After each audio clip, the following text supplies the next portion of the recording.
Welcome to the most important week of the year for the podcast industry. Welcome to Podcast Movement 2025.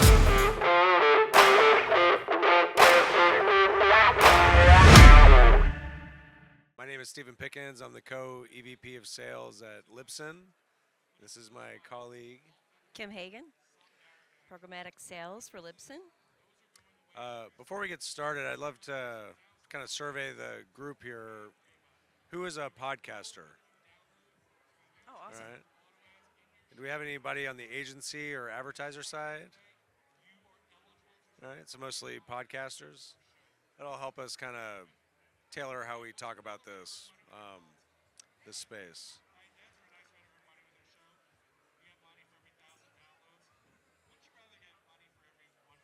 I'll just move it over here. Let's see. Great. So I actually took over the programmatic business at Libsyn in March, and I've learned quite a lot in that time. We're a large publisher in the top 5. We host like 70,000 podcasts, and we've got 3,000 shows opted in to take programmatic ads. So we've, really learned quite a lot about how this whole thing works.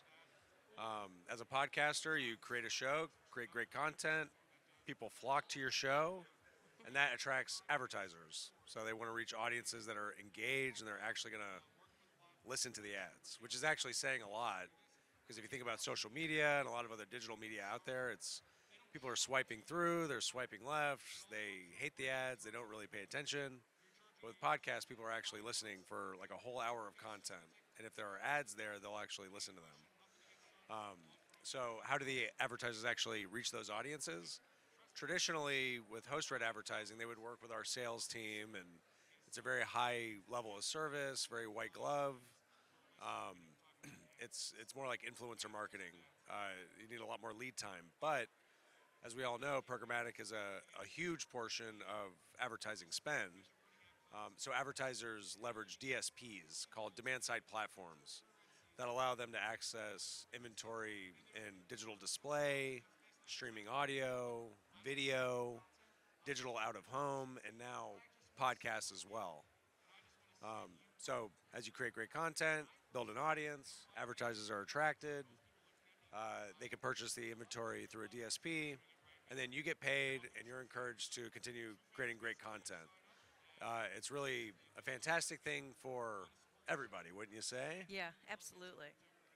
And I think the DSP really is starting to value podcasting because it's just such a wonderful complement to display and video. So, when you're talking about attribution or really connecting with a certain consumer, I think that's what the DSPs are really excited about. It's just something extra to add to their advertising lineup. Yeah, so as a podcaster, you want to make money. Programmatic advertising is great for that. The listener wants to support their favorite podcaster. I've been going on Reddit a lot this year because I got off of Twitter as like a New Year's resolution, and now I'm just on Reddit a bunch, which is also awful. But the podcasting subreddit is fantastic because people anonymously post their opinions about what's going on in the podcast world. And oftentimes they'll say, I listen to the ads. I don't skip them because I want to support the host, which I think is a really crucial, very cool thing about what's going on in podcasts. The ads are actually being listened to actively as a form of support for the host. The advertiser wants to reach people that are actually consuming the ads, actually changing their minds. That's saying a lot for what podcasts can do versus all other media types. And DSPs, they want to aggregate audiences across podcasts, streaming platforms, video websites, so that they can go to their advertisers and say, spend all your money through our platform, we've got it all for you. And podcasts are becoming a much bigger part of that now. And it's interesting, everybody's coming to the table with different asks. But I think there's a really true balance, and I think because programmatic is so new on the scene for podcasting, it's a really exciting and emerging time for podcasting. Yeah, and while all the benefits we just spoke about are great, there are certainly challenges. Sure. From the podcaster's perspective, I can tell you personally, just since March, taking this job over, I get podcasters reaching out to me all the time. Why was there an adult toy advertiser in my podcast? Why is there a gambling advertiser in my podcast? And we have controls for all of that, but sometimes the advertiser on their side will miscategorize on purpose the category of the product that they're promoting to sneak through. So we have to stay on top of that, make sure that we block, and it's kind of like a whack-a-mole game in a way. Listeners, they love supporting their podcast, but there is a limit. Another commenter on Reddit said, they crossed the line. I'm listening to like 10 minutes of ads an hour. That's too much.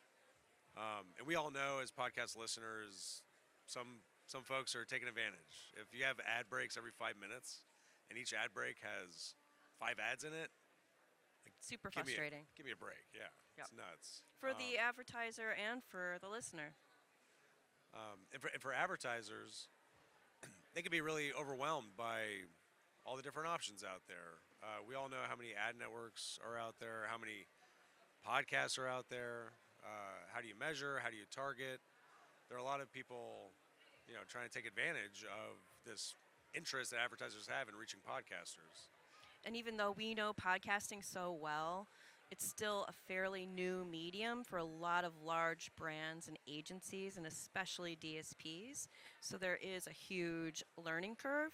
So we at Libsyn are constantly educating even the DSPs and large brands so they can understand better what podcasting means and how it's so powerful. Because we all know podcasting, I believe, is so much more powerful than even a streaming, right? Because streaming tends to be much more passive than somebody who's listening to a podcast who's super engaged. So I think there is an education piece that's happening, and it is happening, which is super exciting. Yeah, it's like our day-to-day is educating people about all the nuances of the podcast space. It is very unique. Do you have a question? Oh, display side platform. So just so you know, DSPs were built for display and video. So they're very new to audio. Some DSPs can't even run audio. But the bigger ones who really are the biggest ones in the space are really embracing audio, especially podcasting, given that they know it's becoming so big and being talked about so much in the media. So I think that's really what they're focused in on, and they call it an omni-channel approach. And an omni-channel approach is just making sure you reach the consumer, whether it's display, video, streaming, and podcasting. Yeah, you may have heard of the Trade Desk. They're the biggest in the space. As a media buyer, you're able to go into that platform and say, I want to reach women 35 plus across display banners, online video, streaming audio, out of digital, out of home, and now podcasts. And you can frequency cap across all these different channels, targeting the exact same consumer. And that's just something to note is at Libsyn, we are connected to all the major DSPs, and we have great relationships with them. And we're constantly selling and promoting your podcast and make sure that they are in circuit. And I think that's, the super exciting thing and emerging in the space. Yeah, like DSPs, what they want to do is be able to tell their advertisers and agencies, we've got the most scale. You can get any inventory, any media you want through our platform. So when it comes to podcasts, they work with huge agencies, huge budgets. And they're coming to us for that expertise. Yeah, right? Yeah, because they don't necessarily care about podcasts as much as streaming because podcast is smaller. So we have to tell them, okay, podcasts, are smaller in terms of scale, but the people are actually listening to the ads. Way more powerful. Yeah, and the ads are actually compelling people to change their minds and take action. So, we're constantly educating them, and in turn, they're educating the agencies and advertisers. So we've definitely seen a lot of progress, but it's still early days, I would say. So talking about some of the solutions we've found, in reference to the challenges we discussed for podcasters, whoever hosts and distributes your show, you should be communicating with them as frequently as is necessary. If you hear ads in your show that you don't want there, you need to communicate to them, different category blocks. If you don't want gambling, that needs to be blocked. Or political's coming up. If you don't want political, you can absolutely tell them that that's not something you want to be in. Or on the separate side, you should be seeing a nice increase if you're looking to gain, monetize that more. You should be able to see more money coming in for political too, which is exciting. Yeah, if you want more money, accept all ads. Right. As kind of a standard for us, we do 2 pre, 2 post. If you want mid rolls, then you would have to place those manually wherever you think there's a good natural fit for an ad. I think a lot of times as a listener, I hear ads inserted mid word, and it's very disruptive and kind of terrible from a listener experience. I think as an industry, we need to do a lot better than that. I think some are leveraging AI to find the best place for ads, and that ends up being like every 5 minutes. So, no thanks. But just being really deliberate about where you place ads so it's not disruptive and it's additive to the whole experience. Mid-roll ads tend to get a higher CPM, so you could just go with the standard pre and post, but if you want to make more money off of each impression, mid-rolls will help you to generate more revenue. And as a side note, Libsyn is deliberate about where we put and place ads, and I think that's really something that we're known for in the market, is being sure that we, advocate for not just the listener, but for also the podcast, so it sounds fluid and just works really well for the listener. Yeah, we want ads to be additive to the experience and not take away from it.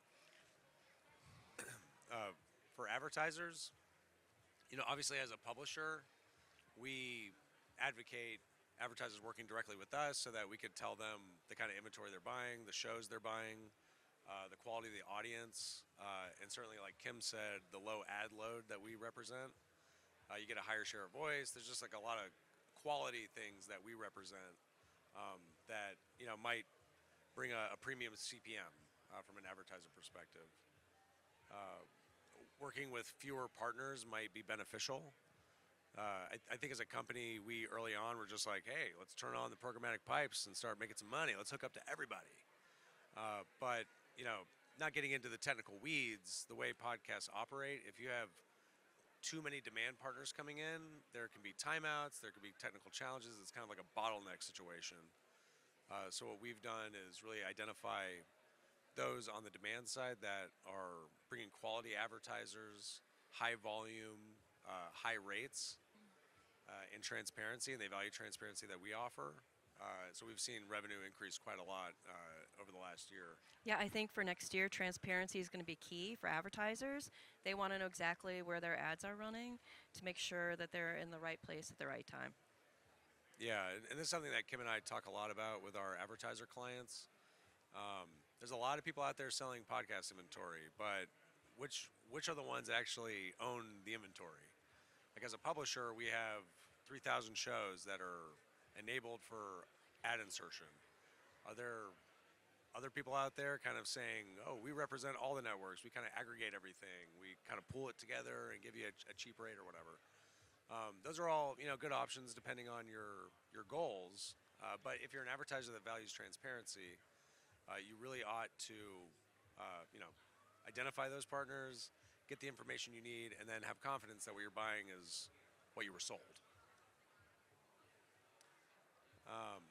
And then in terms of targeting audience in podcasts, it's a little different than other digital channels. We only have certain signals. The IP address is the most granular, identifiable thing that we can target against. That allows us to geo-target. It allows us to target kind of by device type. But we can't say like, oh, Stephen Pickens was browsing on ESPN.com and we want to serve him a particular ad based on his consumption of sports content. So what we recommend in terms of targeting is to say, you really got to go back to basics and target based on genre.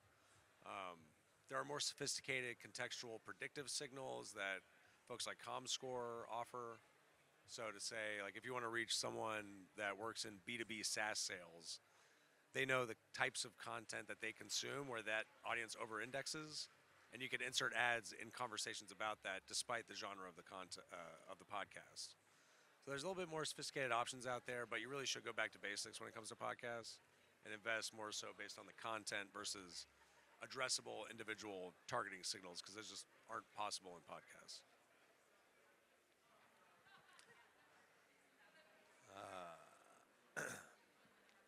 DSP solutions. Any DSPs in the house? Doubt it. I haven't seen any. But for DSPs, like I was saying with Kim and I, when we work with our DSP partners, we're really trying to evangelize to them how special podcasts are. It's not necessarily going to give you the greatest scale, but I think you know it gives you the best bang for your buck. An ad heard in a podcast is actually listened to. It actually affects your opinion of the brand, and it actually compels you to go at least check out a website or make a purchase. Versus ads and other channels that are just kind of disposable. They're just snackable. People are swiping past. They're annoyed. Um, Ads actually cut through in podcasts.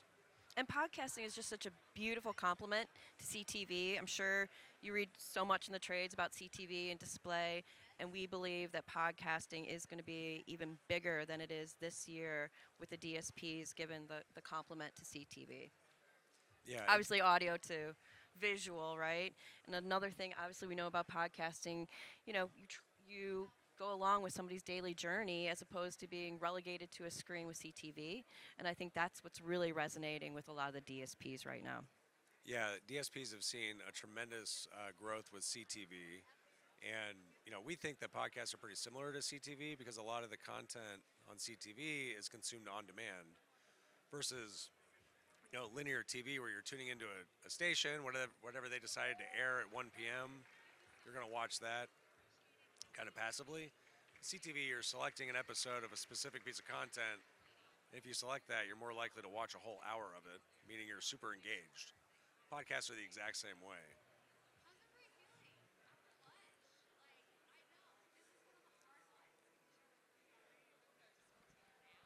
I'm not familiar with what CTV is. Is that something that podcasts can be on? It's connected TV. So if you watch television through YouTube TV or through your Apple TV device, Okay. if you go to like Paramount Plus or Hulu, that's connected TV. So what about like a YouTube podcast channel? I'm really glad you asked that question because we're actually trying to develop a POV on that. Some of our biggest podcasts simulcast their show to YouTube, and they'll oftentimes have 50 to 90% of their audience consume the show on YouTube. So this thing that started off as an audio show is actually something that people watch on YouTube. However, that YouTube audience oftentimes is like 40 to 50% consuming it on a CTV device, a connected TV device. So what I think a lot of advertisers don't appreciate is, yeah, they're buying a podcast. It tends to be an audio first strategy, but they end up on the biggest screen in the house for a relatively low CPM. And they don't even necessarily realize the value that they're getting by being on a simulcast podcast that has a bunch of their consumption happening on a huge screen in the middle of the living room where people are watching with their legs kicked up, relaxed, feeling good, associating their brand with that just really cool living room feel. So it's something we're going to be talking about a lot more. Great question. Listener solutions. So we don't want to leave the listener out when we're talking about the impact of programmatic ads. As a listener myself, I get super annoyed when this is done improperly or that takes advantage of people's attention with too many ads that are not relevant. They have music beds or sound effects, or it just isn't appropriate for the podcast environment. So I would just say, as listeners, please be patient with us. Just kidding. Listeners are super fickle. They'll abandon shows that take advantage, that put too many ads in, and they're just getting greedy. And I think podcasters, publishers, everybody in the industry needs to be super careful about this and not take advantage of the engagement that listeners are giving to shows. I think those that are putting 30, 40% ad load in their shows are going to lose audience, and they're going to find something else to consume. It's not the days of like you have Rush Limbaugh and Paul Harvey. You got like 5 people on the radio. You've got 400,000 active podcasts, so people have a lot of options. So if you cram too many ads in there, you're going to lose your fan base. 1 minute. We have 1 minute left. But yeah, as listeners, talk to the shows you love. Tell them, I don't like hearing this many ads. I don't like hearing these advertisers. Our shows typically send that directly to us, and then we address it pretty quick. Because the last thing we want to do is have the advertising compromise the most important thing, which is the connection between the podcaster and their fans. I think we have 45 seconds for questions.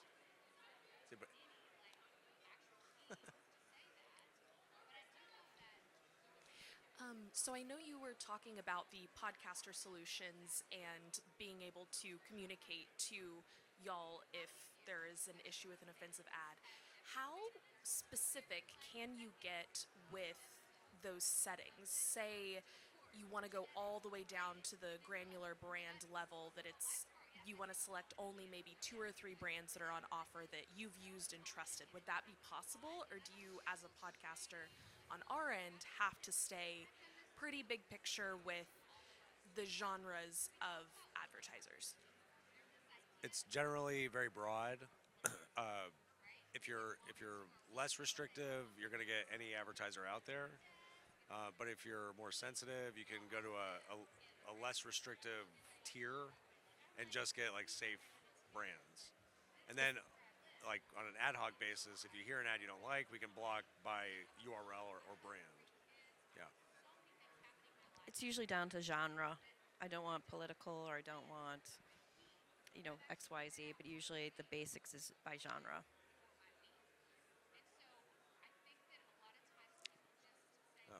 No more? Okay, we can talk to you afterwards.